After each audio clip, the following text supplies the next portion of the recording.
Boa tarde a todos. Então, retomamos os trabalhos nessa sessão, na parte da tarde do último dia do nosso colóquio, com a mesa 9, Realismo e Figurações da Utopia nas Formas Narrativas. Quero antes, então, agradecer a presença dos amigos e professores que compõem a mesa desse momento. E vou fazer uma breve apresentação de cada um deles, cada um no seu momento. Apresento, então, o professor Tiago Sotile, depois apresento o professor João Paulo, e ambos vão fazer, então, as suas falas. Tiago Sotile da Universidade Federal do Rio Grande do Sul, é doutor em literatura pelo programa de pós-graduação em Letras e Literatura da Universidade Federal do Rio Grande do Sul, na linha de pesquisa Literatura e História da Literatura. Possui mestrado pela Universidade de Brasília, pelo programa de pós-graduação em Letras e Literatura, na linha de pesquisa Literatura e Modernidade Periférica, momento em que realizou pesquisa sobre a poesia brasileira contemporânea, com a temática Trabalho Poético e Trabalho Social. Possui graduação em Licenciatura em Educação do Campo, área de linguagens. Atualmente desenvolve pesquisa sobre a obra de Machado de Assis e sua interface com a história brasileira. Possui experiência como professor na área de linguagens, especialmente com o ensino da literatura brasileira. E hoje, o professor Tiago, a quem já agradeço a participação, vai fazer uma fala cujo título é Infância Brasileira, leitura de 5 contos de Machado de Assis. Muito obrigado, Tiago. Olá, boa tarde, gente. Primeiramente, agradecer o convite e a oportunidade para participar aqui do evento. Já dizer que a Exepada começa agora, porque o projeto original de trabalho, escrita, possui 5 contos.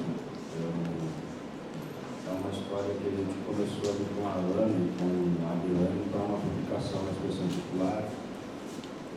E, por questões diversas, a gente organizou uma coletânea. A gente organizou uma pequena coletânea de contos, 15 contos de Machado, e 5 destes apresentaram uma característica de um diálogo com a infância brasileira, que é o tema pelo qual pretendo fazer uma pequena reflexão. No entanto, por conta do colóquio, do seminário, eu preferi reduzir, fazer uma pequena leitura e reflexão do conto de escola, que está na obra várias histórias. Mas, antes disso, queria agradecer também o convite, a oportunidade e saudar aqui, de maneira muito sincera, o professor Hermenegildo Bastos, que eu tive a oportunidade de conhecê-lo e participar das aulas e conviver por um tempo, não por tempo suficiente, mas por um bom tempo, em cursos, e o professor Hermenegildo acabou virando uma figura no MST muito querida e muito consultada, né? Então, nessa perspectiva, o Hermenegildo conseguiu, de alguma forma, romper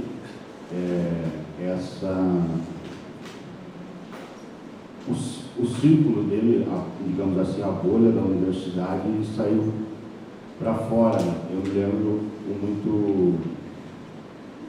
muito carinho que eu conheci o Hermenegildo pelo texto dele antes de conhecê-lo, em 2006, 2007, pelo texto Formação e Representação, que é um texto que nós, no MST e no setor de cultura, conversamos por muito tempo, né? Quer dizer, essa articulação entre representação e política é algo que nos muito adequado e muito preciso para as nossas conversas e para as nossas perspectivas dentro da discussão de cultura no MST. Então, eu acabei conhecendo o Hermenegildo antes pelo texto e depois a felicidade de conhecê-lo pessoalmente. Eu vou fazer essa leitura do Machado porque recentemente eu fiz um pequeno estudo, uma tese sobre Machado de Assis, sobre Dom Casmurro e Esaú e Jacó. Então, tem alguma coisa ainda recente na memória e de maneira muito tranquila ainda posso falar alguma coisa sobre a obra machadiana, né? E, em certo sentido, é uma volta aqui ao passado, porque é discutir o século XIX em alguma perspectiva e colocar em discussão, em pauta, algo que é comum para todos aqui, né? É quase como discutir a canção, algumas canções com as quais todos, de alguma forma, têm algum palpite para dar. Então, eu vou fazer, e em algum sentido, todos nós, em algum momento, passamos por certo machadismo, né? Então, e cada um de nós tem o seu machadismo e alguns até, de alguma forma, invejam o seu Machado de Assis. Então, pôr em pauta aqui uma pequena discussão desse ponto. Então, como eu já coloquei no projeto original dessa escrita, com a qual comecei a escrever um texto, tem os 5 contos, tem a teoria do medalhão e verba testamentária, e os outros 3 contos mais ligados especificamente à infância, que é o caso da vara, uns braços e o conto de escola. Contudo, o conto de escola acabou se apresentando com, digamos assim, para o argumento da infância mais adequado, e é sobre ele que eu vou tentar fazer uma reflexão. Eu procurei fazer bem simples, fazer uma leitura e interpretação seguindo um texto do Hermenegildo que não é sobre o conto. Mas esse texto do Hermenegildo de 2012, não sei exatamente se é 2012, ele veio a público em 2012 no livrinho Artes da Ameaça, que é um livro que o Hermenegildo publicou pela Expressão Popular, e é assim uma coletânea de ensaios do professor muito consistente. E nesta coletânea tem um ensaio sobre Esaú e Jacó, que chama Profecia e Circulação do Capital em Esaú e Jacó. De alguma medida eu consegui não forçar acho que não forcei o argumento para dentro do conto, mas como o conto tem esse universo razoavelmente fantasmagórico, acho que alguma parte do argumento do Hermenegildo pode ser usada nessa leitura. Bom, o conto, vocês sabem, ele foi escrito em 84, né, 1884, no Gazeta foi publicado primeiramente no Gazeta de Notícias e foi organizado em livro somente em 1896, no Várias Histórias, que aliás é um compêndio, uma coletânea, um livro de contos do Machado que carrega digamos assim, essa característica dúbia e fantasmagórica em todas as suas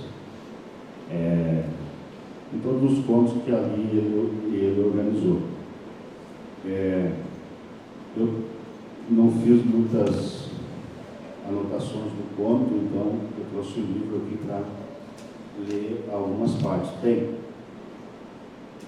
só relembrando, é a história do Pilar, né, quer dizer, o personagem principal é o Pilar, que está rememorando, digamos assim, um outro memorialista aqui do Machado de Assis, porque ele, já adulto, relembra de uma história do passado, e na qual a história é o momento em que ele decide se vai ou não para a escola. E essa, digamos assim, essa dúvida toma conta do desenrolar do conto. Ele inicia a narrativa pautando a história, estamos em 1840, e coloca já em seguida a dúvida para o leitor, dizendo que a dúvida dele era se ele ia para o morro ou para o campo ou se ia para a escola. Acabou optando para ir para a escola. E a narrativa se desenrola em 2 dias, basicamente. O primeiro dia é o dia da decisão, se ele vai ou não para a escola, e o segundo dia é o dia, digamos assim, de colher o saldo, a fatura do momento em que ele, do pequeno período que ele teve na escola. O ápice, o momento, digamos assim, dramático da narrativa deixa eu só citar. No início do conto ele diz o seguinte: hesitava entre o morro de São Diogo e o campo de Santana, que não era então esse parque atual, para mostrar já no início da narrativa que ele não está vivendo esse tempo presente. Já um adulto, um homem maduro, rememorando a época em que ele tinha 9 ou 10 anos. Então, o momento, digamos assim, mais dramático e agônico do conto é o seu diálogo com o filho do professor, que é o Policarpo. O filho do professor, que é o Curvelo, ao Raimundo, oferece, então, está com dificuldade de fazer a lição e propõe ao Pilar um pequeno acordo, um pequeno negócio, substituindo para que ele faça a lição para ele, e ele pagaria com uma pratinha que ele teria pego da mãe. O Pilar o questiona, mas como você tem essa pratinha? E ele responde o seguinte: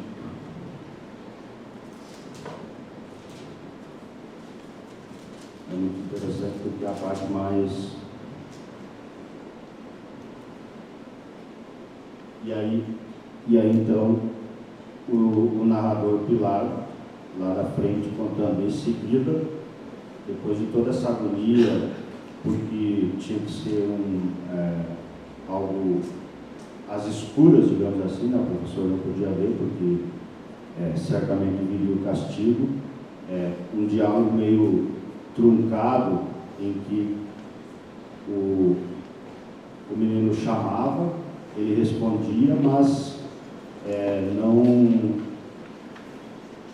o Pilar não sabia do que se tratava. Aí, lá pela metade da narrativa, ele diz o seguinte: em seguida propôs-me então um negócio, uma troca de serviços. Ele me daria a moeda e eu lhe explicaria um ponto da lição de sintaxe. Não conseguiria reter nada no livro, eu estava com medo do pai. E concluía a proposta esfregando a pratinha entre os joelhos. Aí, digamos assim, a explicação do Pilar é a seguinte: tive uma sensação esquisita. Não é que eu possuísse a virtude, não é que eu possuísse da virtude uma ideia antes própria do homem. Não é também que não fosse fácil empregar uma ou outra mentira de criança, Sabíamos ambos enganar ao mestre. A novidade estava nos termos da proposta, na troca de lição e dinheiro. Compra franca, positiva, toma lá da cá. Tal foi a causa da sensação. Fiquei a olhar para ele à toa, sem poder dizer nada. Quer dizer, ele, nessa perspectiva, fez-se, coloca essa estupefação dele, né? E como foi o sentimento dele receber essa proposta. E aí, na sequência, coloca: o pobre diabo contava com o favor, mas queria assegurar-lhe a eficácia. E daí recorreu à moeda que a mãe lhe dera e que ele guardava como uma relíquia ou um brinquedo. Pegou ela e veio esfregá-la nos joelhos, à minha vista, como uma tentação. Realmente era bonita, fina, branca, muito, muito branca, e para mim, que só trazia cobre no bolso, quando trazia alguma coisa, um copo feio, grosso e azinhavrado. Então, quer dizer, aqui uma relação muito, que eu vou colocar como recordar o argumento do Hermenegildo. Pegou dela e veio esfregá-la nos joelhos, à minha vista, como uma tentação. Não queria recebê-la e custava-me recusá-la. E aqui foi o desenrolar da ação dos dois.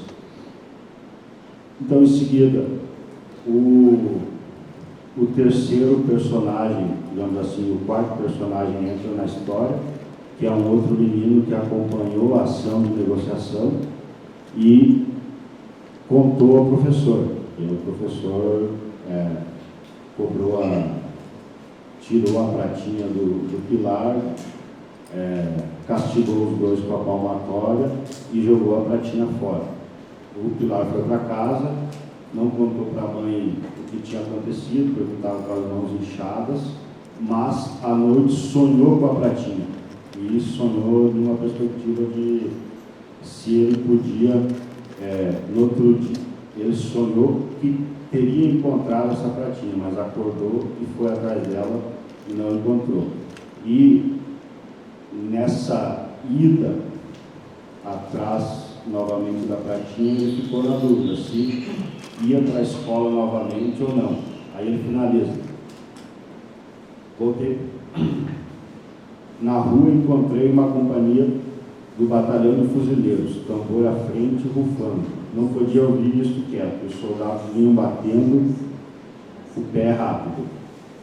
E olhei para um e para o outro lado, afinal, não sei como, o dia estava tão lindo. Depois do tambor, olhei para um e para o outro lado. Não fui à escola, acompanhei os fuzileiros, depois enfiei pela saúde, e acabei amanhã na praia da Gamboa. Voltei para casa com as calças enxovalhadas, sem pratinha no bolso, nem ressentimento na alma. E contudo a pratinha era bonita, e foram eles, Raimundo e Curvelo, que me deram o primeiro conhecimento, um da corrupção, outro da delação, mas o diabo do tambor. E finaliza a narrativa. Bem, o argumento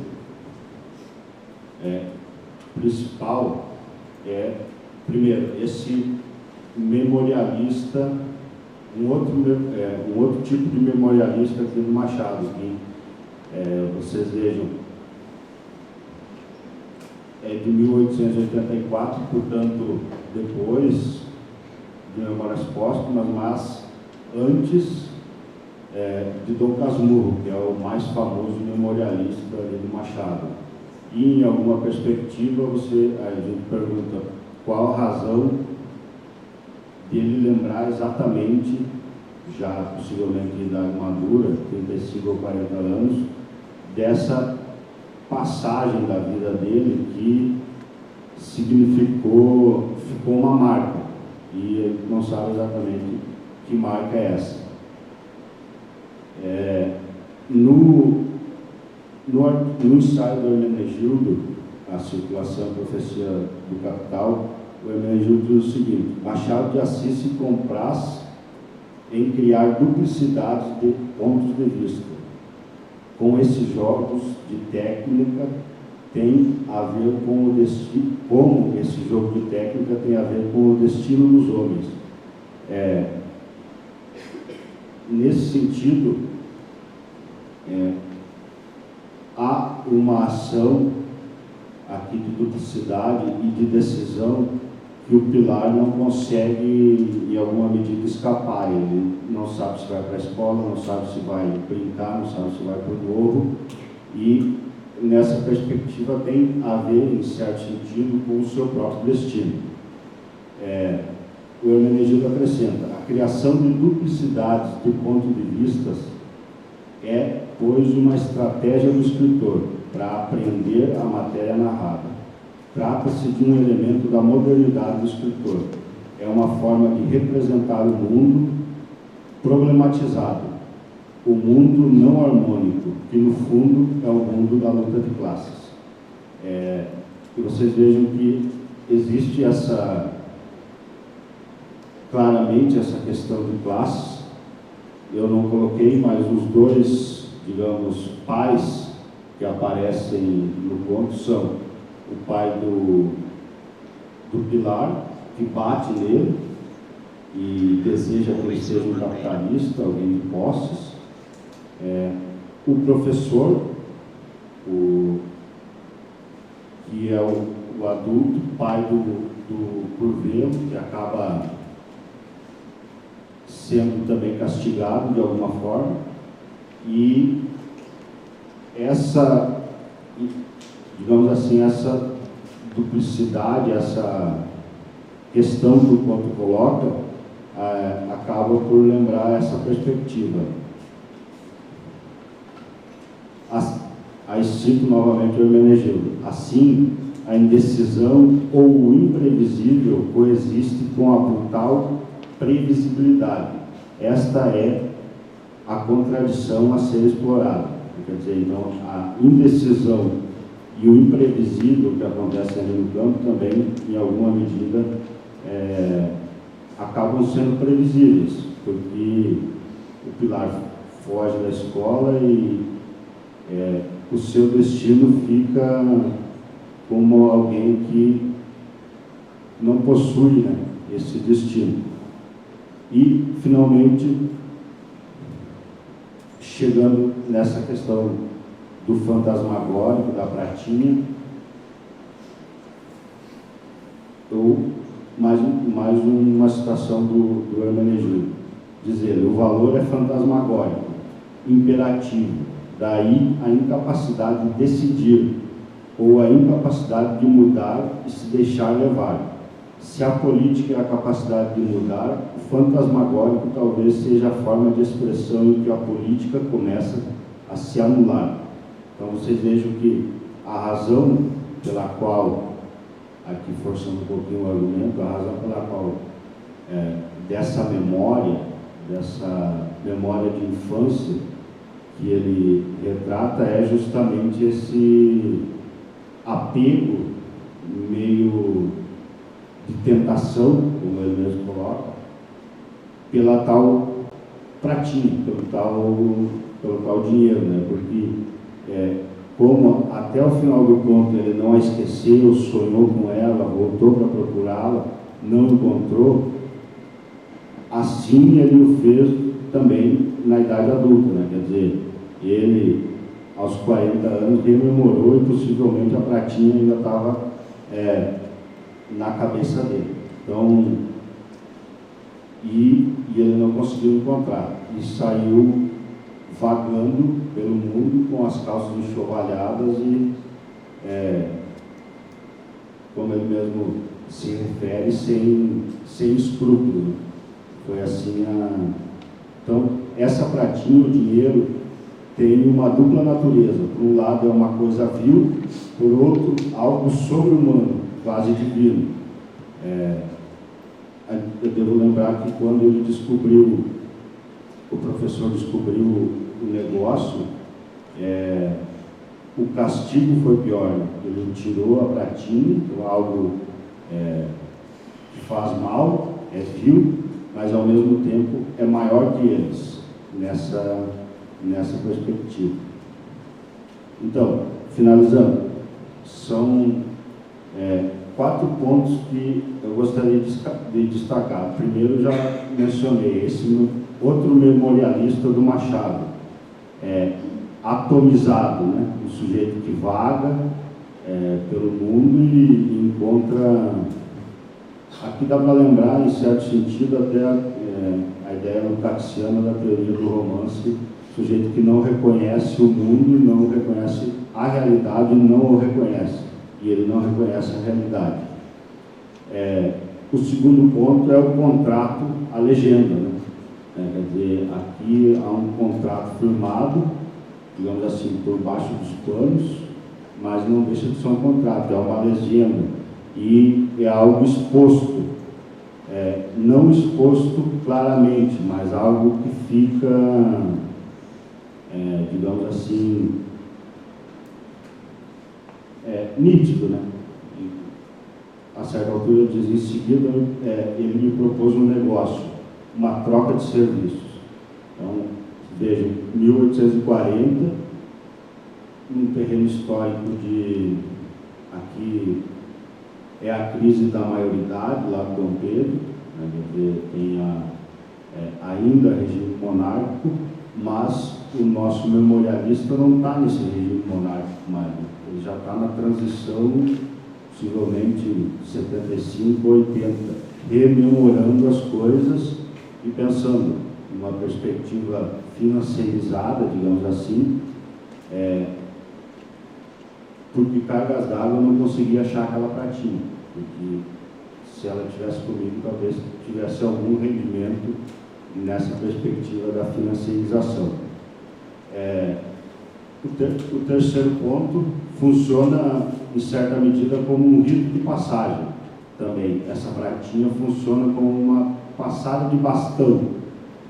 Em que medida funciona essa passada de bastão? Não no conto, mas na história, né? Quer dizer, a gente tem uma perspectiva de nascimento de algo novo através de um contrato, de uma legenda.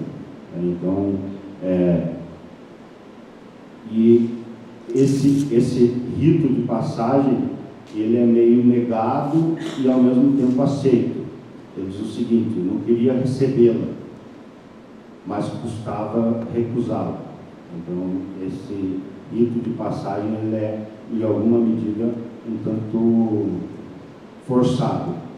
E, finalmente, o fetiche, né? A fetichização, digamos, para usar o termo do Hermenegildo, da fantasmagoria, né?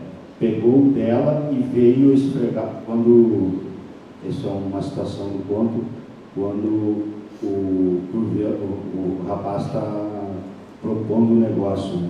E o Pilar está hesitando, e aí ele narra dizendo assim, não teve como ele negar, pegou dela e veio esfregá-la nos joelhos, como uma tentação, né? Quer dizer, é algo que o tenta, é algo sobre-humano, do qual ele, em alguma medida, não pode escapar.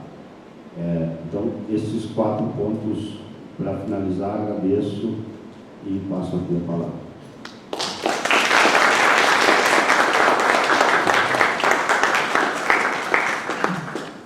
Então, eu apresento à minha direita aqui o professor João Paulo. Fala à esquerda do outro lado, melhor. A outra esquerda, da minha outra esquerda, o professor João Paulo, a quem já agradeço a composição da mesa. Professor João Paulo, a minha outra esquerda, possui graduação em Letras pela Universidade do Estado da Bahia, especialização em Linguagens pela Universidade de Brasília, mestrado e doutorado em Literatura também pela UNB, atuou como professor de Estudos Literários para o curso de Licenciatura em Educação do Campo, é membro do grupo de pesquisa Literatura e Modernidade Periférica, é pesquisador e membro do Conselho Consultivo do Grupo de Pesquisa Literatura e Educação, tem interesse principalmente nos seguintes temas: literatura, atualidade do realismo estético, romance, teoria do romance, romance histórico, literatura brasileira, romance de 30, literatura amadiana, romances do ciclo do Cacau, de Jorge Amado, literatura e interpretação sociológica, relação entre literatura e história e política, literatura e educação, literatura e ensino. E o João Paulo, então, vai fazer a apresentação dele sob o título Messianismo, Utopia e Violência em Os Sertões e Tocaia Grande, a face obscura. Obrigado, Rogério. Aqui estou à sua esquerda. Sempre gentil e generoso nas apresentações. Queria começar agradecendo ao generoso convite da comissão organizadora desse 7º colóquio internacional, as pessoas, a professora Ana Laura, a Ana Coutinho, o Francisco e todos os demais professores, colegas aí do grupo Literatura e Modernidade Periférica. Para fazer a minha breve homenagem ao professor Hermenegildo, também a esse 7º colóquio e ainda a esse tempo presente, eu gostaria de pedir licença para ler uma poesia do Drummond brevemente, antes da minha fala. Preso à minha classe e a algumas roupas, vou de branco pela rua cinzenta. Melancolias, mercadorias espreitam-me. Devo seguir até o enjoo? Posso, sem armas, revoltar-me? Olhos sujos no relógio da torre. Não, o tempo não chegou de completa justiça. O tempo é ainda de fezes, maus poemas, alucinações e espera. O tempo pobre, o poeta pobre, fundem-se no mesmo impasse. Em vão me tento explicar, os muros são surdos. Sob a pele das palavras, há cifras e códigos. O sol consola os doentes e não os renova. As coisas, que tristes são as coisas consideradas sem ênfase. Vomitar esse tédio sobre a cidade. 40 anos e nenhum problema resolvido sequer colocado. Nenhuma carta escrita nem recebida. Todos os homens voltam para casa. Estão menos livres, mas levam jornais. E soletram o mundo, sabendo que o perdem. Crimes da terra, como perdoá-los? Tomei parte em muitos, outros escondi. Alguns achei belos, foram publicados. Crimes suaves que ajudam a viver. Ração diária de erro distribuída em casa. Os ferozes padeiros do mal. Os ferozes leiteiros do mal. Por fogo em tudo, inclusive em mim. Ao menino de 1918 chamavam anarquista. Porém meu ódio é o melhor de mim. Com ele me salvo e dou a poucos uma esperança mínima. Uma flor nasceu na rua. Passem de longe bondes, ônibus, rios de aço do tráfego. Uma flor ainda desbotada ilude a polícia, rompe o asfalto. Façam completo silêncio, paralisem os negócios. Garanto que é uma flor nasceu. Sua cor não se percebe, suas pétalas não se abrem, seu nome não está nos livros. É feia, mas é realmente uma flor. Sento-me no chão da capital do país às 5 horas da tarde e lentamente passo a mão nessa mesma forma insegura. Do lado das montanhas, nuvens maciças avolumam-se, pequenos pontos brancos movem-se no mar, galinhas em pânico. É feia, mas é uma flor. Furou o asfalto, o tédio, o nojo, o ódio.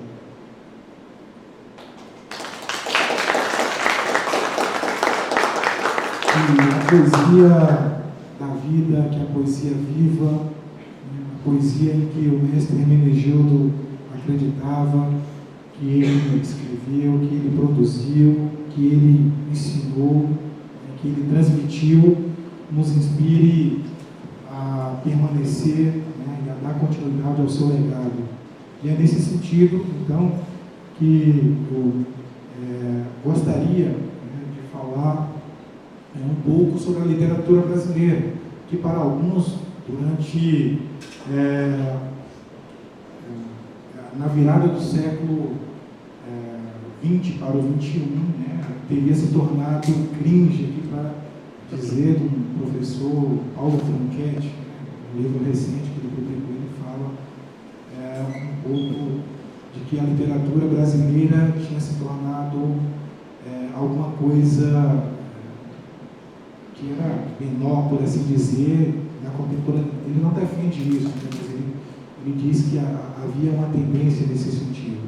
E na contramão, né, dessa tendência é que eu gostaria, né, de falar e de tentar demonstrar de como a literatura brasileira, principalmente a literatura brasileira produzida no correr do século XX, né, ela é atual tanto pela forma como ela foi construída, né, seja na poesia, seja na ficção, mas também e sobretudo pelos temas, né, ainda tão atuais, coisas que a gente pressupunha superadas e que aparecem como fantasmas raivosos, né.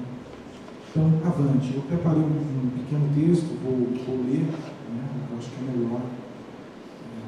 E vocês percebem a continuidade, a coerência das ideias. Bom, eu estou propondo aqui, então, para esse evento, falar sobre o messianismo, a utopia e violência no sertão do Euclides da Cunha, né, Tocaia Grande, do Jorge Amado.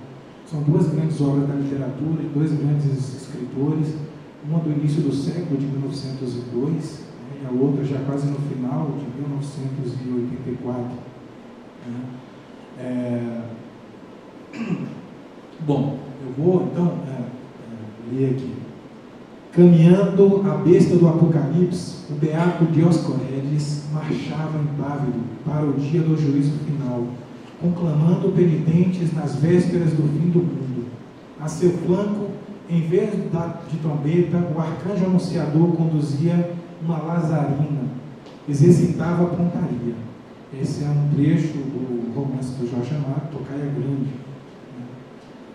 Não é raro lermos passagens como essa em obras de nossa literatura, referências diretas a figuras messiânicas que, ao passarem por experiências pessoais marcantes, por assim dizer, se tornaram lideranças populares de verdadeiros exércitos, seja de fiéis, seja de jagunços, agrupamentos esses que marcham com seus líderes para direções nem sempre claras, mas cujo percurso e chegada acabam por ficar marcados por sangue e por cadáveres do povo trabalhador, pobre, que sofre a violência reacionária do Estado. Dito isto, gostaria de começar então expondo o percurso dessa conversa. A princípio, quero apresentar e justificar o tema escolhido, no caso do messianismo, violência e utopia, né?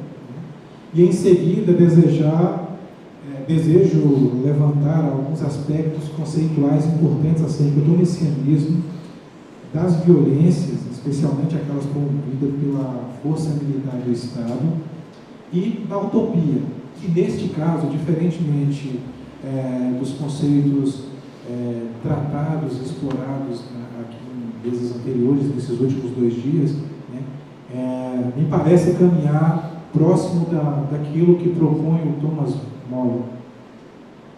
O tema do messianismo vem de há muito tempo e possui diversas perspectivas de leitura e análise. Contudo, nos apoiaremos aqui na formulação construída pela socióloga Maria Isaura Pereira de Queiroz, em sua tese de livro docência intitulada Messianismo no Brasil e no Mundo, que diz que o messianismo é um movimento social que se move pela expectativa da aparição de um Messias, ou trata-se de um agrupamento que se movimenta pelas ações deste. Ora, sem remeter ao nosso presente imediato, que, aliás, em aparência, é um tanto diverso de aparições messiânicas ao largo da nossa história pátria, o aspecto do messianismo que nos interessa é este segundo, né, de grupos de pessoas que se organizam de grupos de pessoas que se organizam em torno de uma liderança quase sempre popular e de religião cristã, que prega o fim do mundo, ao menos o fim do mundo de uma miséria humana. No Brasil, de final do século XX, início de século XIX e início do século XX, duas figuras se tornaram particularmente interessantes.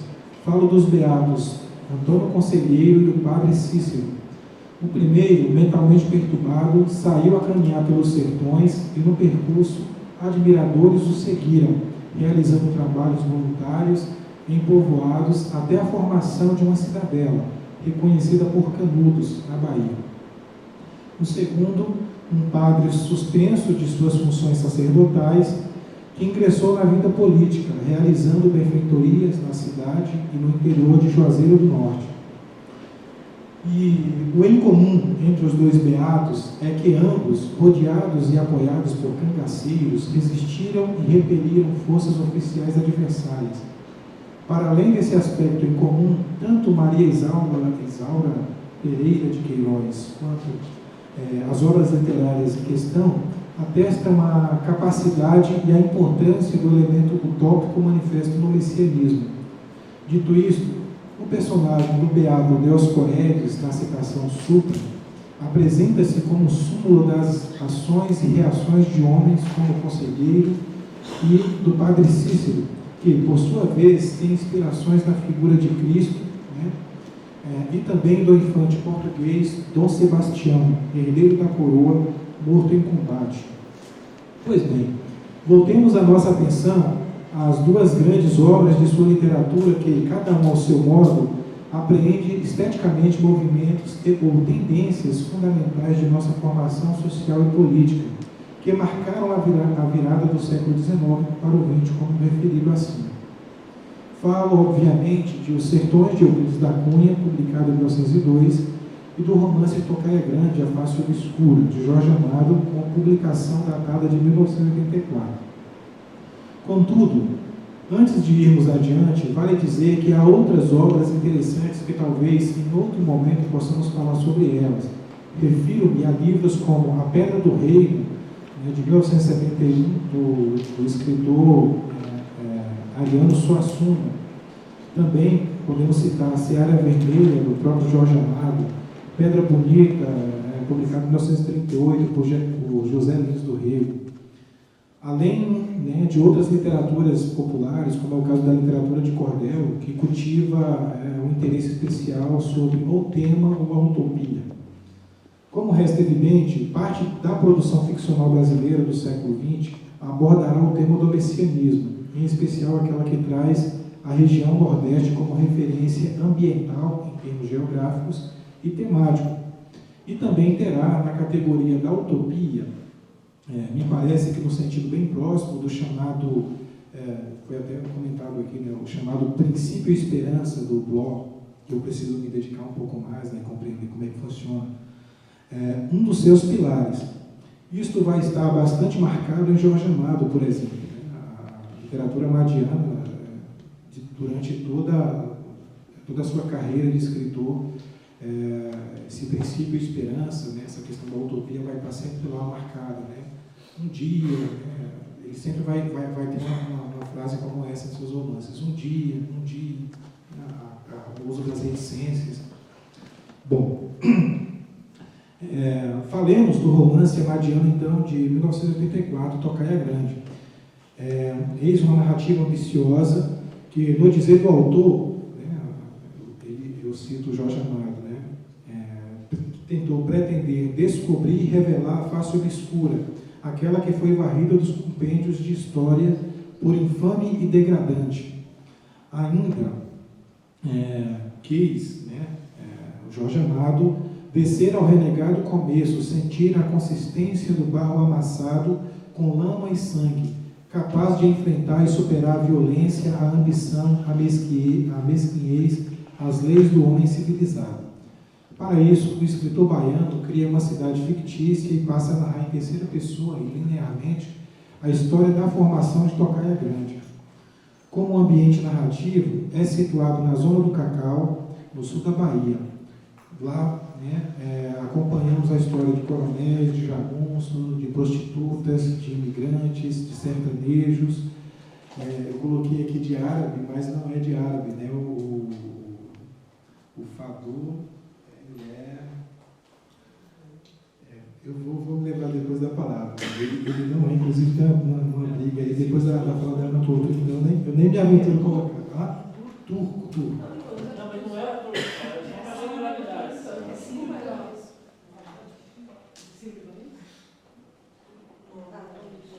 Pode continuar. O passaporte era turco por causa do Império. É que o Oriente Médio aqui no Brasil chamava turco, mas na verdade muitos eram árabes, porque turco não é árabe, né?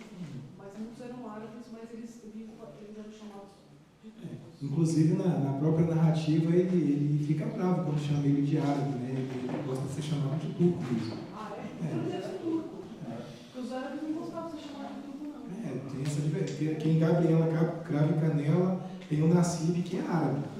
E a Jorge Amado é. Só para dizer que você teve seu tempo restabelecido. Então tá bom. Cadê onde eu parei aqui? Bom, para isso, o escritor baiano, criança cidade que já falei, como um ambiente narrativo é situado na zona do cacau, a coronéis, jagunço, prostitutas, o imigrante, sertanejo. Né, nesse romance a vida, né, e aqui eu ouso dizer que havia vida em abundância, por assim dizer. Entretanto, para o que nos interessa aqui, o romance apresenta quase que didaticamente dois aspectos cruciais. Tem uma visão missionária, né, de alguém que cumpre uma missão, né, e aqui ela está capitaneada pelo capitão Natário da Fonseca, que ele é um ex-jagunço, né, que se refere principalmente à formação, desenvolvimento e defesa, né, de Tocaia Grande, da cidade de Tocaia Grande.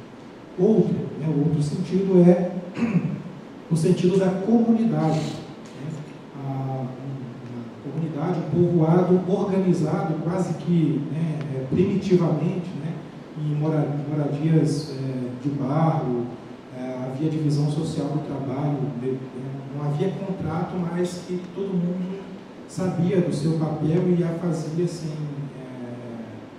obrigação, por assim dizer, né? Além da diversidade étnica e cultural, mas que essa mesma comunidade ela vai sucumbir, né, à violência do Estado. Quando o Estado chega, principalmente com a religião e com as leis, né, a comunidade de Tocaia Grande ela se sucumbe, ela dá lugar, né, por meio de uma luta sangrenta, violenta, né, inclusive formada por milícias, né, que eles chamam depois de Irisópolis, outro inclusive o nome desse povoado. Por seu turno, o grande e reconhecido Sertões de Euclides da Cunha nos apresenta a geografia sertaneja e o homem sertanejo, bem como conta a história do beato Antônio Conselheiro. Narra suas andanças pelo norte baiano, seguido por seus devotos, narra ainda a formação do Arraial de Canudos até as épicas batalhas travadas com o exército brasileiro de então. São 3 derrotas, né, do exército, e a última, o povoado acaba também por sucumbir, né, derrotado. Considerando os elementos eleitos e representados pelas obras supra, o messianismo guarda o sentido de uma missão, isto é, um líder com inspirações divinas guiará o povo eleito para a terra prometida, e dali viverá em paz, e a vida será abundante. Não à toa prevaleceu entre nós, em especial na cultura nordestina, por um bom tempo, o mito do, abre aspas, né, o rio que emana leite e mel, e, entre aspas, das montanhas feitas de rapadura. Assim, o messianismo angaria um significado de utopia em sua acepção mais antiga, na medida em que se aproxima daquelas apresentadas por Thomas Malthus de modelo de sociedade ideal. Isto não implica dizer que as formas sociais construídas e expressas por Cunha, né, por Euclides da Cunha e por Jorge Amado, são destituídas de contradições de toda ordem. Muito pelo contrário. Contudo, elas evidenciam a necessidade de uma comunidade humana harmônica e igualitária, por assim dizer. E nisto vai uma certa crença no progresso evolutivo, né? Mas no caso aqui a redundância é intencional mesmo, esse progresso evolutivo, social e humano, no desenvolvimento civilizatório, no que o presente, né, parece desmentir aí, tanto o Jorge Amado quanto o Euclides da Cunha. Vejamos, o Arraial de Canudos formou-se, conforme narra o livro Sertões, por pessoas pobres, sertanejos, andrajos, jagunços e cangaceiros que viram em Antônio Conselheiro mais que uma liderança, viram-no como uma esperança, por isso o seguiram e o defenderam até o fim. Já o Arraial de Canudos tornou-se o locus em que se concentrou a possibilidade de realização dessa esperança.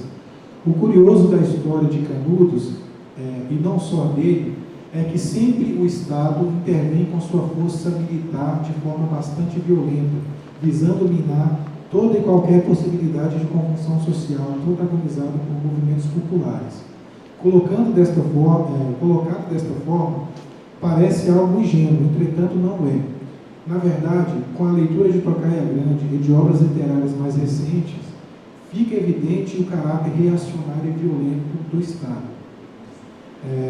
O processo de modernização brasileira guarda consigo vários gargalos históricos, entre eles a integração dos negros e a incorporação cultural, social e econômica do que Cândido chamou, né, de interior, né, referente ao universo, a essa integração ao universo nacional. Uma incorporação não como algo exótico, né, mas como expressões vivas e ativas. É impossível falar de obras ou histórias que, como Os Sertões e Tocaia Grande, e não remetê-las a esse processo de incorporação. Inclusive, ambas estão a falar de Brasil. Falam de um Brasil profundo, de um Brasil dos rincões, distante do Brasil dos litorais cariocas e paulistanos. Assim, portanto, as duas obras fiam-se na promessa ideal, eu acrescentaria, de que é possível e necessária a formação de uma comunidade humana em que o bem-estar coletivo e a dignidade humana sejam valores fundamentais. Nisto, talvez, não estejam errados. O problema é que o Estado burguês e a sociedade capitalista vão sempre querer anular aquilo que ela acha ser ameaça aos seus interesses. Contudo, o povo de Canudos e o povo de Tocaia Grande resistiram com armas em punho. De nossa parte, nós também resistiremos. Obrigado.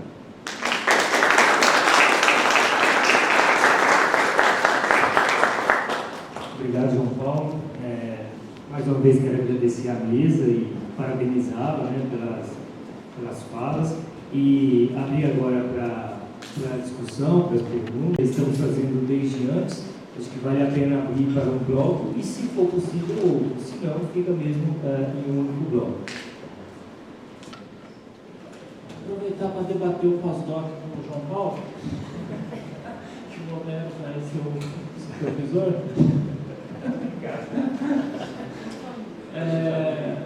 Vamos pensar. Queria aqui que o João Paulo podia pensar o messianismo, relacionar com messianismo e regionalismo ali no contexto de 1870 até 1920, aí envolve os sertões. O que isso se altera, ou o que isso não se altera? Regionalismo e messianismo nos anos 30 e 40, que está lá no Jorge Amado e nos Alins, por exemplo. E, num contexto pós-ditadura, pós-golpe militar de 64, por que a insistência ainda nessa questão do messianismo num romance, por exemplo, de 1984, né? Tocaia Grande? O que messianismo explica da formação nacional brasileira? Por exemplo, essa eu acho que é uma questão relevante. Sim. Já que...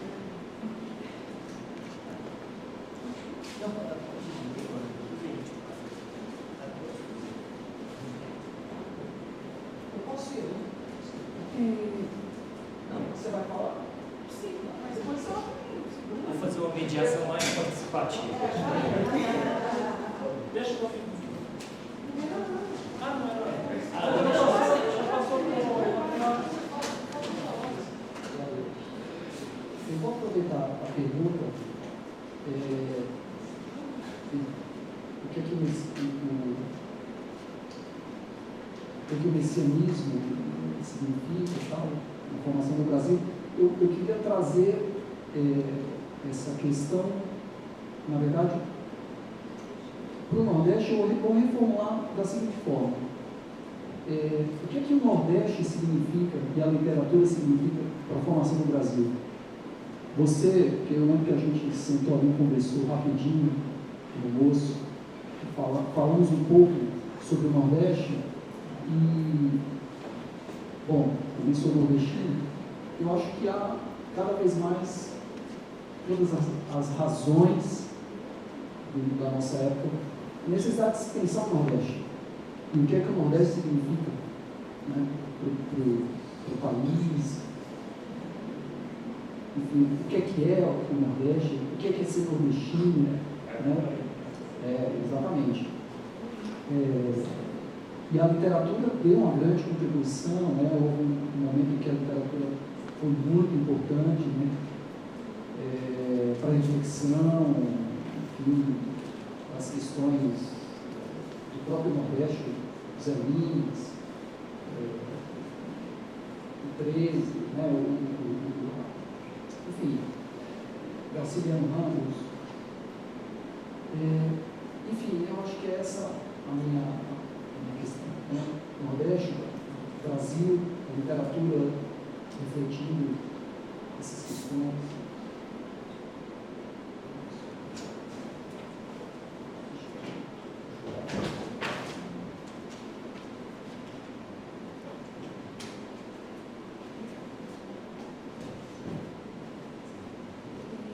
Então, eu quero fazer uma pergunta para o Tiago e também falar sobre essa documentação com o João.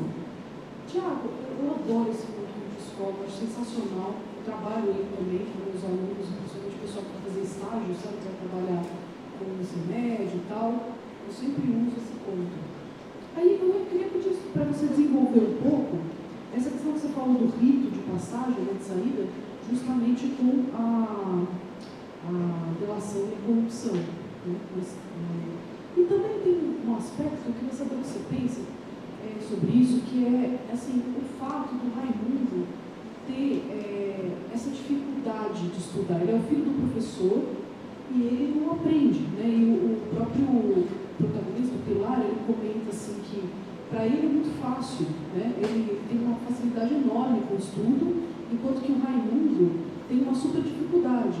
Né? E eu acho, aí isso que eu queria saber a sua opinião, assim, sobre como que você pensa isso. Porque ninguém nasce burro, né? Não existe essa questão. Então tem ali relações, né? O Pilar, ele tem uma vida familiar muito mais livre, né? E ele tem uma mãe, não sei, tem a impressão assim que ele tem uma coisa mais solta, os pais não têm a ver com escola, com nada disso, né? E já o Raimundo, ao contrário, ele é o filho do professor e a escola é um ambiente de muita repressão, né? Palmatória, castigo físico, alguma coisa horrível.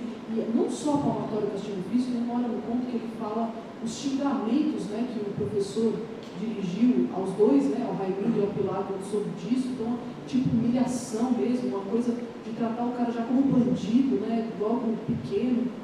E eu acho assim, eu faço essa relação, eu acho que ele viver nesse ambiente opressivo, justamente sendo filho do professor, com essa exigência, gera uma trava emocional no aprendizado. Né?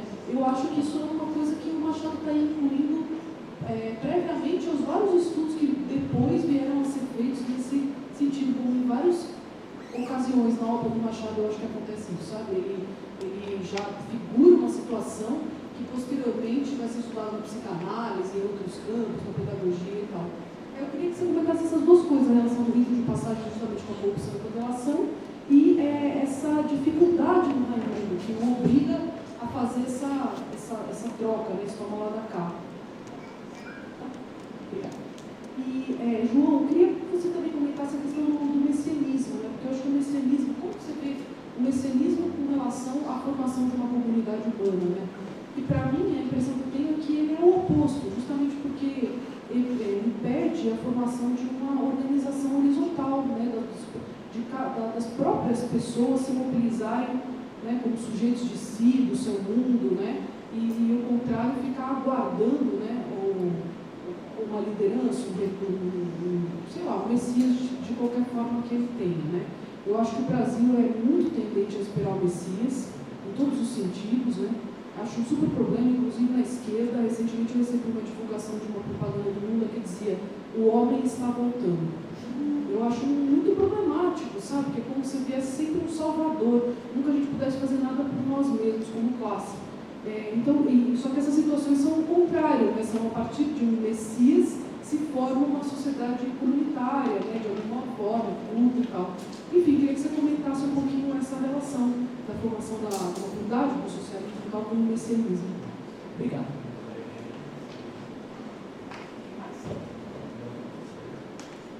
Acho que podia responder essa rodada, depois que já tem 3 questões. Pode?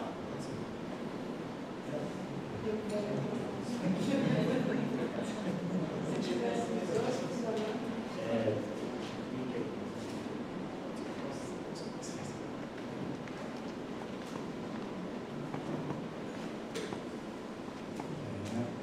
Fizeram questões aí bem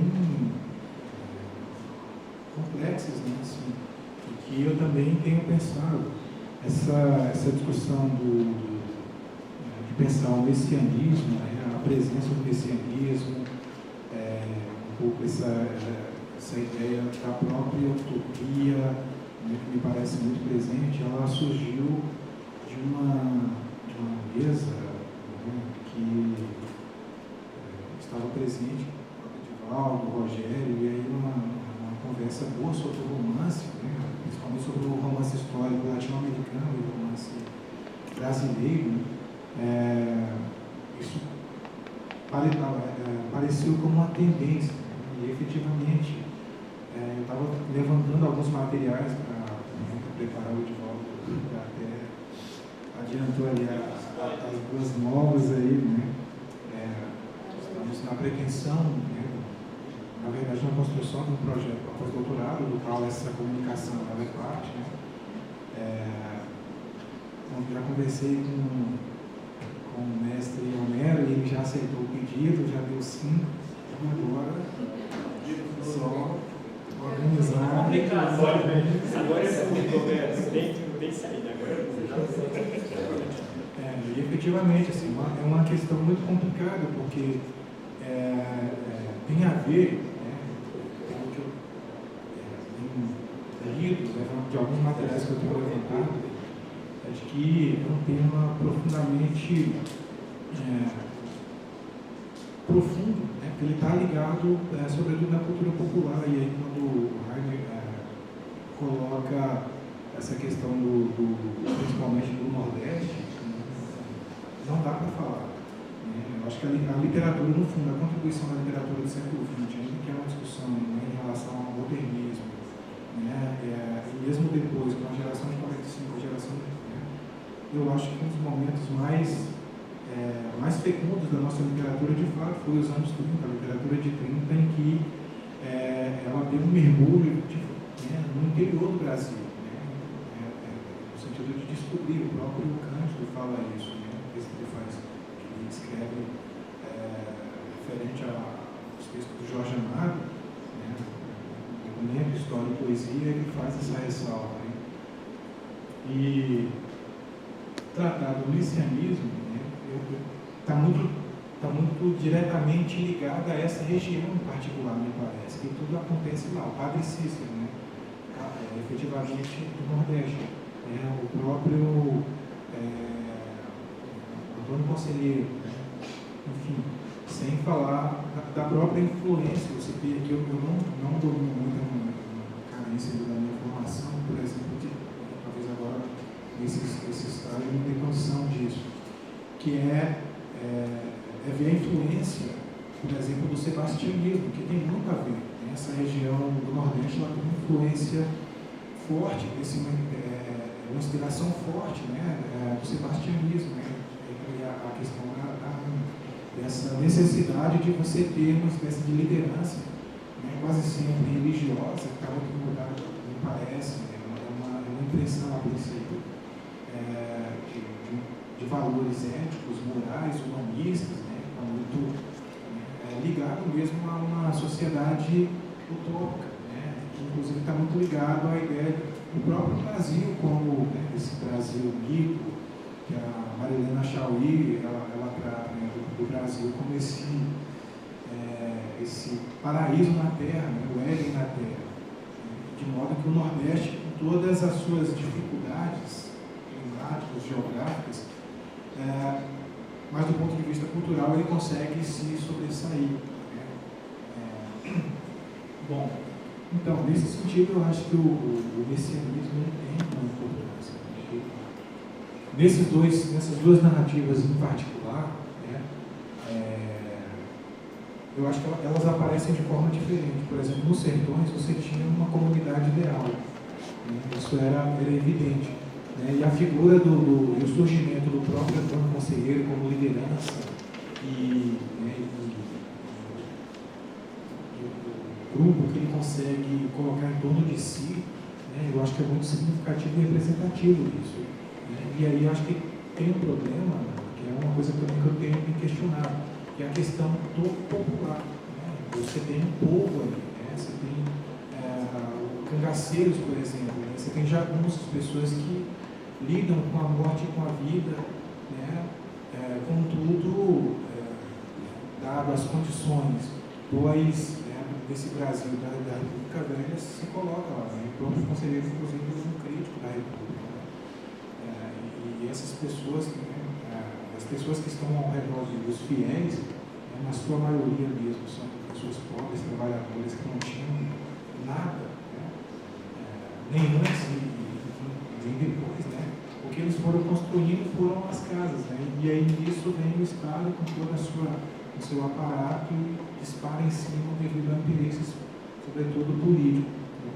Então, eu acho que esse elemento da formação, que eu acabei misturando porque está tudo conectado, né, da formação que o Rainer coloca, do Brasil, está muito ligado a isso. Né? Minha tese foi pensando, né, como o Jorge Amado, né, ele fez um esforço com o ciclo do cacau de tentar interpretar, né, o Brasil, esse Brasil dos coronéis, esse Brasil latifundiário, né, esse Brasil do mandonismo, como alguma coisa essencial mesmo da própria realidade brasileira, né, do processo de modernização brasileiro, que é um tanto controverso. Né? E essas comunidades, elas são uma espécie de reação, pelo menos a minha intuição vai nesse sentido, elas são uma espécie de reação, né, frente a esse estado de coisa, né, de não sucumbir, né, ao que Kant chamou do litoral, né, da imposição das forças políticas do litoral. Dizer, não, nós temos aqui a nossa forma de ser, né, e a gente quer ir por aqui. E a religião, ela é importante nesse processo, né, em Tocar é Grande, a mesma coisa.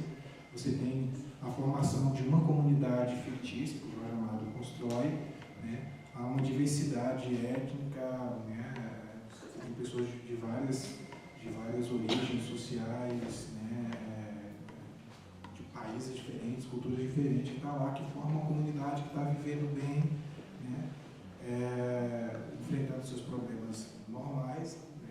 Entretanto, um herdeiro, filho do coronel, se impõe, diz, não, agora a gente quer ocupar esse lugar aqui e forma um grupo de milícias e vai com tudo para cima do povo. Né. Então, diz, aqui não dá para ficar sem lei, né. Tem que ter a lei, tem que ter religião, como é que pode para uma comunidade? E eu acho que é um pouco nesse sentido que tanto de formas diferentes, obviamente, mas tanto o Cunha, né, quanto o Jorge Amado está retratando essa realidade, esse Brasil que, querendo ou não, tem esse elemento religioso, né, entranhado na alma do povo, né, na cultura, né, tem esse elemento da utopia muito forte também, né, que eu acho que está muito próximo, inclusive, né, acho que você domina um pouco mais, daquilo que o Marx chamou de comunismo primitivo, né, aquelas comunidades, inclusive da própria cultura indígena também, que é próxima aqui, né, dos quilombos, enfim, né, que são redutos, né, que são de reações ou de fugas, enfim, não sei como é que a gente pode chamar isso. Bom, acho que no geral o século XX ele é um século muito profundo, assim, o Edivaldo, né, colocou, acho que é alguma coisa que eu preciso de fato ir pensando e construindo agora, tanto no projeto quanto depois nas conversas, né, com a Eva aí, dando tudo certo, para que a gente consiga talvez um resultado melhor, um acúmulo melhor sobre isso, né? A própria Maria Laura de Queiroz, entre outras referências, né? Acho que eu preciso me apropriar melhor, porque de fato é um tema novo para mim, né?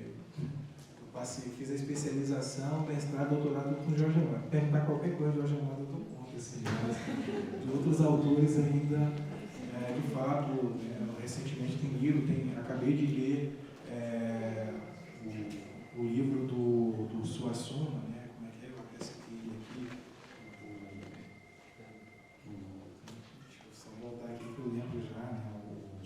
A Pedra do Rei, nossa, um grande romance assim, que eu não conhecia. Né? É uma mistura, na verdade, que ele faz, que também está problematizando isso. Né?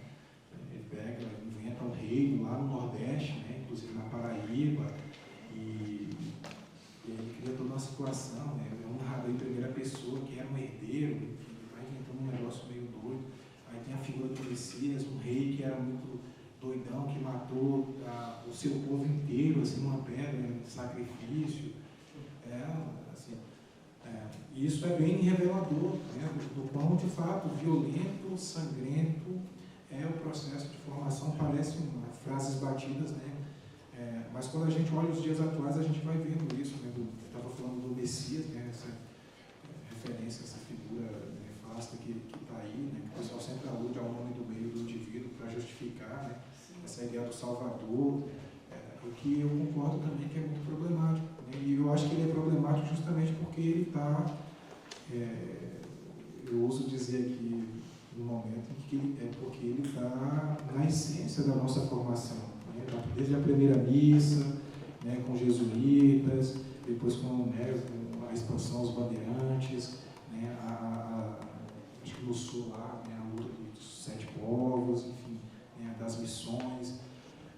Eu acho que isso está muito ligado, assim, né, e explica talvez um pouco essa necessidade dessa personalidade, que é muito contraditória, enquanto você que é extremamente contraditório, mas eu concordo com o Vitor também, assim, esse tempo presente é alguma coisa que a gente precisa ainda compreender, né, para tentar mudar, para evitar, de repente, ações espontâneas que vai ser talvez mais maléficas do que benéficas futuramente. Então, de fato, compreender tudo que a gente está vivendo no momento é interessante.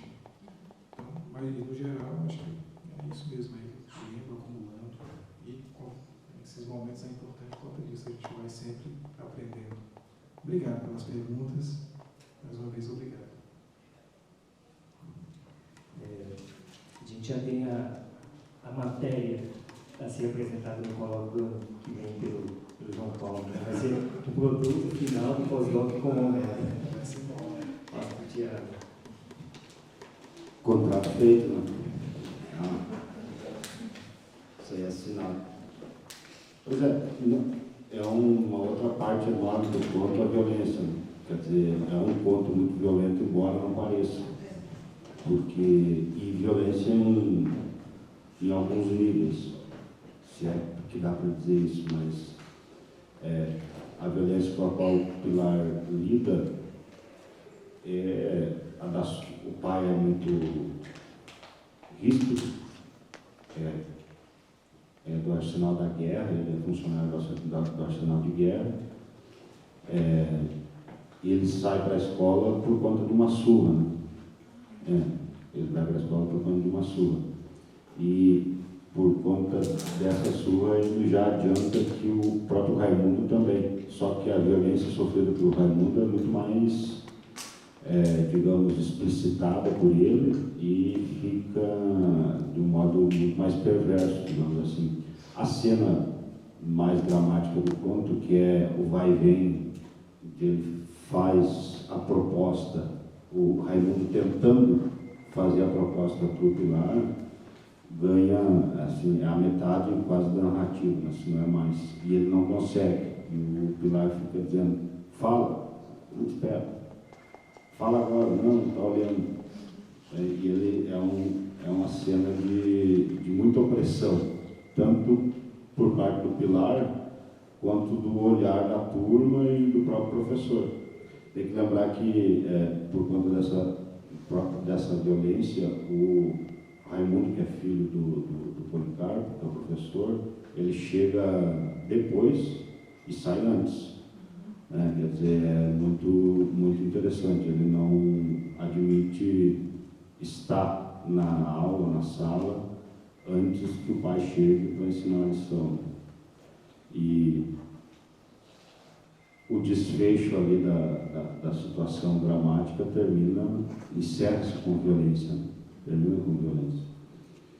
E uma violência que, como tem níveis, né, quer dizer, o rapaz tem uma pratinha que a mãe dele deu para ele. Então, em casa, é possível perceber também que esse nivelamento da violência e o Raimundo se protege na mãe, que é digamos assim, uma barreira de proteção dele, em alguma medida. O Pilar também é nessa perspectiva. Né? Falando tudo isso, mas tem também as considerações do narrador, que aqui Machado não dá para escapar, embora seja possa parecer um pouco problemática. Quer dizer, o Pilar, quando está se auto-elogiando, ele diz, olha, me juntei, começou a citar os colegas dele, fulano, e no final diz, a fina flor da sociedade da rua tal e do gênero humano, né, da qual ele fazia parte. Né? Então, tem ainda essa questão do narrador. Prefiro até não deixar de lado, mas acreditar nisso que o conto está me dizendo em primeira medida. E esse ponto da violência é, de fato, e aí o trauma, para finalizar esse debate, o trauma do Raimundo, né? Quer dizer, não aprende. Ele tem muitas dificuldades, embora seja filho, e em tese, digamos assim, poderia ter mais acesso, coisa parecida, mas ele, de fato, não aprende. E não parece ser uma maledicência do narrador. É, de fato, uma questão nesse sentido. E o rito de passagem é isso, tem a ver, imagino eu, pensando, tem a ver com política, né? E você tem um sujeito que está narrando, está tendo a contrapelo, já viveu a história, sabe, e está, em certo sentido, se auto-elogiando. E um rito de passagem que tem a ver com a instituição. Né? Você coloca a escola como instituição e como poder político, ideológico, do qual ele, em certo sentido, renega. Né?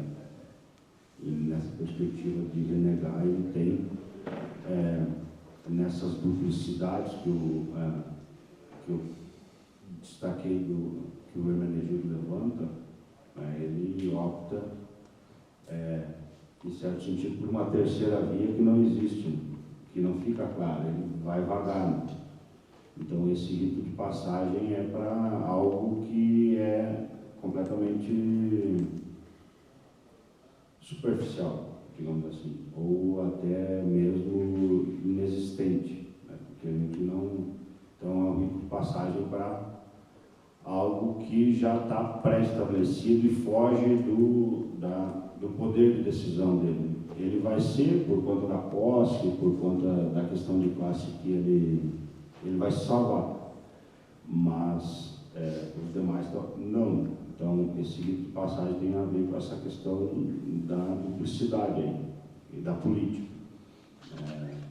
nessa perspectiva de que uma terceira via que, de fato, não se concretiza nesse sentido.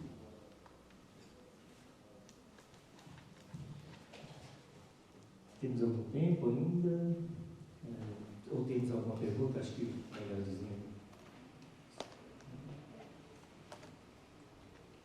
Haja preguiçosa. Tem uma... Já foi citado? Não foi depois reclama do pai.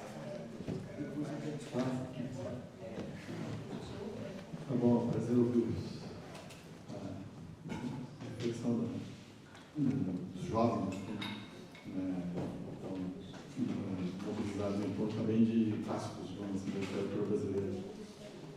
Mas a gente ouviu falar agora a resposta, Thiago, me ocorreu perguntar se no conto aparece, eu não lembro, não tenho na cabeça o conto.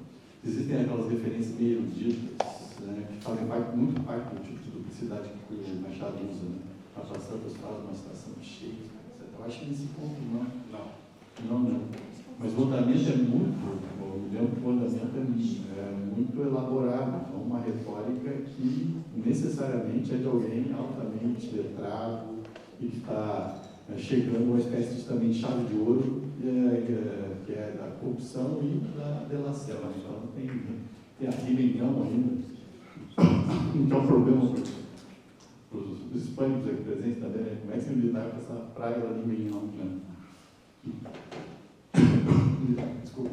Mas enfim, tem esse ponto de vista muito armado, né? Para dar conta de forma desabusada, né? Do que é a noção de infância. Nesse sentido, parece, não sei se te ocorreu alguma coisa do tipo, né? O quanto isso é antirromântico, né? E que ao mesmo tempo se recusa também às facilidades do naturalismo, né? Remete a uma espécie de moralidade, me ocorreu esse tipo de coisa. Como isso está marcado, né, na estrutura do conto, sem as citações, mas com essa organização aí que pressupõe limite, né? Te ouvindo, me ocorreu isso. Né? Não sei se bate alguma questão para ti isso. E sobre as nossas questões do possível pós-doutorado, não vou me comprometer tanto assim, né? Possível já é uma relativização. Mas, enfim, é que me ocorre que já está em parte esboçado no teu argumento, é uma questão de quem é que está contando essa história. Ou seja, tanto o Euclides da Cunha com relação ao conselheiro, que lá bastante essa frase famosa, assim, em parte, mas eu não tenho ela completa na cabeça, de que ele poderia ter ido para o hospício, como de fato foi para a história, e acabou indo para a história. Né? Então, o ponto de vista do Euclides da Cunha para avaliar é muito ambíguo em relação ao que é as posições, inclusive, de quem é o ponto negativo. Em parte, o conselheiro faz um papel de antagonista, né? Ele é uma espécie a ser deplorada, né? Do ponto de vista denunciado de uma parte dos setores. Aí, quando o bicho pega, como se diz, né? Ele parece que joga todas as suas fantasias elitistas para a caatinga e conta como é que a coisa aconteceu, né? Que tipo de comportamento tiveram já alguns a população sobre o bombardeio e tal. Mas enfim, não, a questão então temos o Euclides da Cunha que está contando como é que foi aquilo, né? Então está posicionando a figura que ele considera mais ou menos deplorável também daquele líder sertanejo ou figura de fanático que está liderando aquela gente. Então é um problema que leva em conta a utopia razoavelmente fanática também do próprio Euclides da Cunha, que é republicano e que tem que pôr em questão suas próprias, seu próprio ponto de vista para enunciar o que é aquela outra utopia lá que está presente, né? Aquela utopia. Tem que questionar uma coisa e outra. O Tano tem um comentário que eu vou extraordinário sobre o da Cunha, sociólogo. Mas existe então a utopia republicana mais razoavelmente positivista, ou o Euclides é mais complicado que meramente positivista, né? Mas é cientificista, sem dúvida, e está se testando contra o que é essa religião bárbara, né? Do que ele está dizendo ali. E o Jorge Amado, dos anos 30 tinha uma utopia muito bem definida também, que estava sendo testada quando ele falava desse tipo de gente, digamos assim, né? O povo, para o qual ele tinha uma solução, que era o horizonte do socialismo, né? E da Revolução Comunista vista da Revolução Proletária. Então, está em tensão, portanto, também com o que é esse ponto de vista primitivo, né, disponível a essa personagem que ele vai explorar nos anos 30 e 40. Eu tocar a grande outra conversa. Então, eu acho que já é um assunto que a gente pode desenvolver lá bastante na nossa conversa sobre esse possível pós-autoritário. Fica provocação. Também queria agradecer aos colegas pela mesa. Vou fazer duas perguntas bem rápidas, a primeira derivando um pouco do Homero aqui, mas era um pouco a minha questão também. Sim, eu totalmente de acordo com essa posição de que o messianismo é um problema. Mas, no entanto, e acho que isso tem a ver um pouco com a visão ambígua ou ambivalente do Euclides da Cunha, cá entre nós, no fundão do mundo, talvez o messianismo seja não seja tão maluco assim, entende? Ou seja, com as estruturas esburacadas, de vez em quando o maluco tem que se levantar e marchar. Então, isso está no Glauber. Ou seja, essa mesma ambivalência que está no Euclides da Cunha está no Glauber. É claro que isso é um problema, no sentido social, político e tal. Eu só estou dizendo do quanto a dialética do olhar do Euclides da Cunha e do Glauber enxerga o messianismo não como um problema em si, mas como algo muito mais complexo nessa realidade nossa. E aí, um pouco, queria te ouvir sobre isso. Glauber Rocha, né? Isso. Eu falei... Falou Glauber. Aí todo mundo ficou perguntando quem é. Cadê o Glauber? O Glauber Rocha. E para o Tiago, queria te ouvir um pouco sobre uma certa... que eu acho muito bonito nesse conto também, né? Eu adoro esse conto, enfim. A gente até conversou sobre ele ontem de manhã. Mas queria te ouvir um pouco sobre essa imagem do Machado, que eu acho muito interessante, e que tem a ver um pouco com noções modernas sobre o lugar do dinheiro, né? Que é a moedinha, que é ao mesmo tempo algo sujo, né? No signo de corrupção, ela aparece como uma coisa divina, né? Como esse brilho estranho da divindade, assim. E o que para mim é mais interessante é que isso é tanto no jovem quanto no cara que está lembrando disso lá na frente. Então, essa relação de diabo, Deus, da mercadoria perfeita que é o dinheiro, parece muito bem precisado pelo Machado ali para mim, sabe? E aí queria um pouco te ouvir isso, e aí, sobretudo, com um problema histórico de fundo, que é bem interessante, que é o contexto ainda escravocrata, né? Então, ou seja, essa questão ainda ganha uma volta a mais no nosso parafuso brasileiro, que aqui, pessoas escravizadas eram mercadoria, eram dinheiro. Então a gente tem um jogo ainda mais perverso, enfim. E aí, como sempre, Machado dá uma síntese adequada. É isso.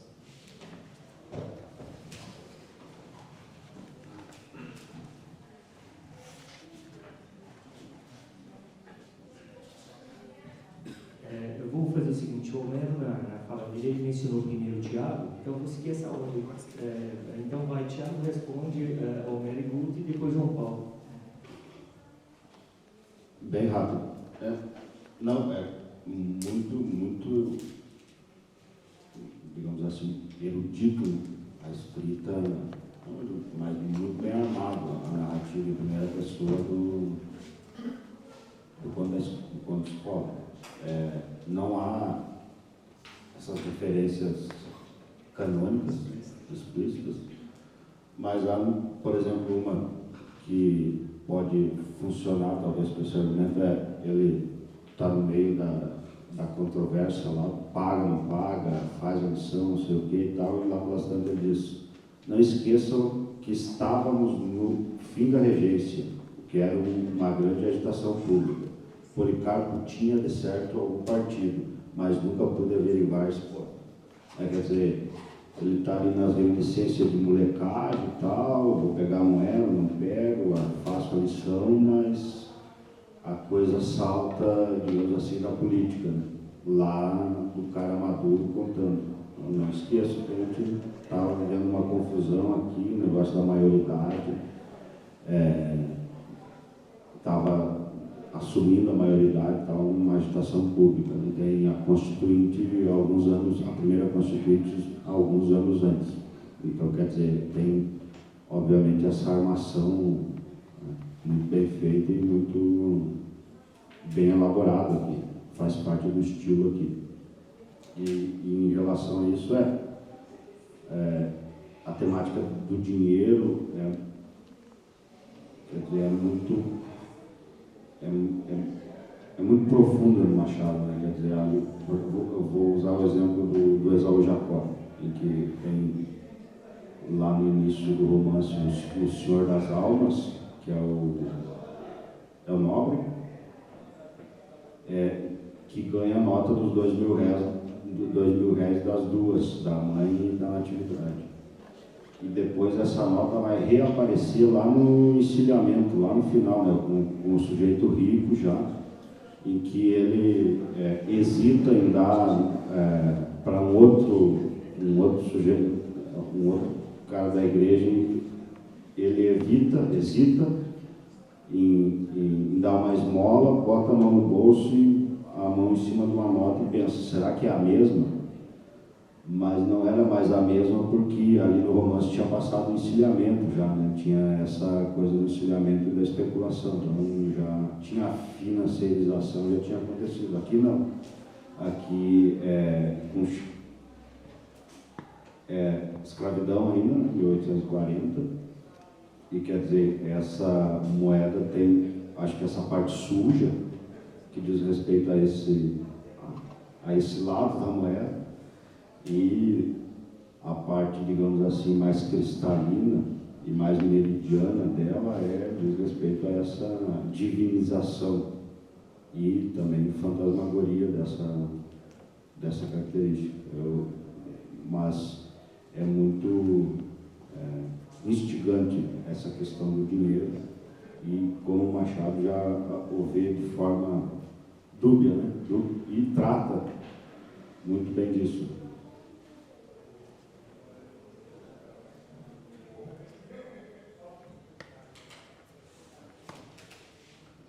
Beleza, vamos lá. Essa questão do messianismo é uma questão efetivamente que a gente vai ter que se desdobrar, né? Mas antes de eu falar do messianismo, eu queria falar sobre a parte da pergunta do Homero, sobre os sertões, na verdade. Para essa proposta que eu trouxe, efetivamente mesmo, talvez depois é um problema que terei que enfrentar, né? Entre outras razões, porque ele é um livro muito conhecido, muito comentado, né? Tem uma importância fundamental na literatura modernista, né? Basicamente inaugura, uma das obras que inaugura, né, o modernismo. Há quem coloque aí no pré-modernismo, né? Recentemente são questões também que eu tenho me colocado a pensar e a problematizar, né? Apareceu antes aqui, eu queria falar, acabo passando, mas eu faço agora, que é o quê? Que é repensar algumas designações, né, que são colocadas, que são tradicionalmente colocadas e que eu acho que tem aparecido, né, questionamentos que eu também acho interessante. Entre eles, por exemplo, a categoria do pré-modernismo e também do regionalismo, né? Há contribuições, há formulações importantes sobre o regionalismo, né? Mas eu concordo que há limites também, né, nessa conceituação, né, nessas designações que, né, me parece que tem pensadores mais recentes que têm se colocado a pensar, a problematizar. Eu fiquei interessado também, sabe, né, em me aprofundar um pouco isso, né, sobre essa questão. Por exemplo, há uma ideia, me parece recente, na verdade, um questionamento sobre o regionalismo ser uma espécie de, não sei se a palavra talvez mais correta fosse essa, mas de anulação ou distanciamento referente a uma literatura urbanizada, civilizada, né? Então é uma questão que vale a pena pensar. Tem um colega do professor Homero, do professor Guto lá da URGS, né? O professor Luiz Augusto Fischer, eu estava lendo alguns escritos dele, que ele pondera sobre isso, que até um certo ponto eu acho que ele tem razão. Que é, principalmente pensando essa questão do regionalismo, né, no sentido, em sua relação com a ideia de universalidade, o que é universal, o que é regional, o que é universal, até que ponto uma determinada obra ela é regional porque ela é alguma coisa menor ou porque ela trata de um tema específico daquela área, daquela região, mas se é alguma coisa específica, né, esse mesmo tema não poderia também ser universal. Ele pondera sobre Vidas Secas, por exemplo. Né? Vidas Secas é um romance tido como regional, mas ele não é universal. A história ali presente, né? Ela não tem esse elemento da universalidade. Enfim, são questões que eu estou pensando. Né? E a partir dessas questões também que eu estou me colocando como pesquisador, né? Da questão do regionalismo, nesse projeto que está se construindo, também eu quero pensar um pouco isso, a partir das formas literárias e enfrentar os sertões, por exemplo. Acho que vai ser esse desafio. Né? Até que ponto os sertões é romance ou não é, me parece que são questões que são colocadas, que ainda não resolvidas também, de como lidar com o elemento, né, com o que a gente entende como o realismo, né, está ali, o naturalismo como tendências, como formas figurativas, como formas de apreensão da realidade. São questões que efetivamente, né, tem que se pensar. Não que eu seja dessa ideia do revisionismo, né? Não sou um partidário do revisionismo, mas quanto mais eu leio a literatura do século XX, mais eu sinto a necessidade, e eu vivo os dias atuais, mais eu sinto a necessidade de pensar ou repensar muito do que foi colocado, muito do que foi construído, né? Dado a permanência de muitos dos temas que estão lá. Né? Daí a proposta também do messianismo, da própria utopia. Né? E a utopia, né? Eu acho, nesse sentido que esses escritores estão colocando, eu acho que ela vai na contramão do que eu vi os colegas, né, falando aqui anteriormente, né, como uma categoria mais filosófica, mais rebuscada, né, um outro direcionamento. Nesse sentido aqui, ela está muito voltada, me parece, para esse elemento religioso mesmo, tanto nos sertões, né, quanto em alguns romances que eu estou me propondo a pensar sobre eles, né, que é os Sertões, que é Pedra Bonita, do José Inês do Rego, Seara Vermelha, do Jorge Amado, a Pedra do Reino, do Ariano Suassuna, que inclusive atravessa, né, a Pedra do Reino, acho que é de 71, né, e atravessa quase que todo, né, nesse escopo o Tocaia Grande não entra, porque ele, efetivamente, esse elemento do Messias, ele não aparece, ele só é referenciado. Eu trouxe para essa discussão mais como para fazer o contraponto com a utopia. Esse elemento utópico está muito presente aqui em Tocaia Grande, mas a ideia do messianismo em si, né, esses outros romances que eu citei aqui, ele está mais presente. Né? Mas são questões a serem de fato discutidas, assim, tem uma importância, tem um peso. Eu acho que eu ouso dizer, né, que há uma, estava me referindo aqui anterior, ele é uma espécie de tendência fundamental da nossa formação como povo, né? Da nossa formação cultural. Eu preciso conhecer um pouco melhor a obra, por exemplo, do Glauber Rocha, né? Sem intimidade aqui do Glaubinho, né? Do Glauber Rocha, para poder, né? Outra coisa, o único filme que eu vi dele foi só Deus e o Diabo na Terra do Sol. Né? Então, fora isso, não conheço muito. Mas Glaubinho não é igual, mas no geral, né, esse é o desafio que se tem. Acho que tem se colocado, inclusive, para essa intelectualidade presente, para a nossa geração, que é de pensar e repensar esses temas, né, de buscar aquilo que tem de fundamental para que a gente possa eventualmente dar um passo adiante nesse estado de coisa que a gente vive, né? E tentar efetivamente superar, acho que esses fantasmas do passado, que tem a ver com a formação política, tem a ver com a formação econômica, tem a ver com a formação cultural, tem a ver com uma construção de um ideal de nação, né, que me parece voltar forte aí hoje, com essa ideia de pátria, né, de família, nesses lemas mais insanos e loucos que a gente vai testemunhando, né, que está muito presente, inclusive, né, às vezes de forma crítica, às vezes de forma tendenciosa, né, acho que inclusive a geração de 30 tem disso. Quase sempre a gente tem se dedicado a estudar um grupo de escritores mais voltado à crítica social, mas, né, a própria geração de 30 ela tem um grupo de escritores que eram ligados a Plínio Salgado, o Smith, né,